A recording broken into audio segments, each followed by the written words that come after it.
Posisi e-budgeting sebagai perlawanan balik dari perseteruan antara DPRD dengan Gubernur DKI Jakarta Basuki Cahayapurnama atau yang akrab disapa Ahok menjadi penghambat rancangan anggaran daerah, maka pihak Mendagri sendiri telah mendesak keduanya untuk merumuskan APBD 2015 dengan batas waktu Senin esok hari.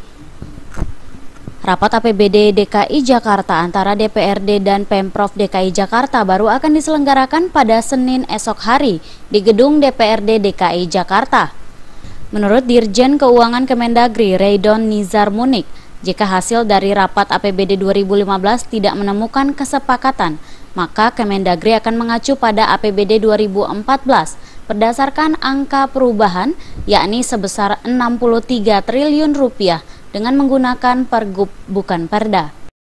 Tapi kalau ternyata tidak sepakat, maka dengan dasar itu Menteri Dalam Negeri akan menerbitkan radiogram. Radiogram kepada Gubernur DKI, ya, karena memang tidak terjadi kesepakatan, maka Mendagri akan memberlakukan pasal 314 Undang-Undang Nomor 23 tahun 2014 tentang penggunaan pagu APBD tahun anggaran 2014 berdasarkan angka perubahan. Jadi kalau angka perubahan kemarin berapa? 63 triliun. Nah, nanti kita lihatlah hasilnya bagaimana. Kemendagri sendiri mendesak Pemprov DKI Jakarta agar lebih memperbesar anggaran untuk program-program yang mengarah pada pembangunan, pendidikan, dan kesejahteraan rakyat. Dari Jakarta, Sumantri melaporkan.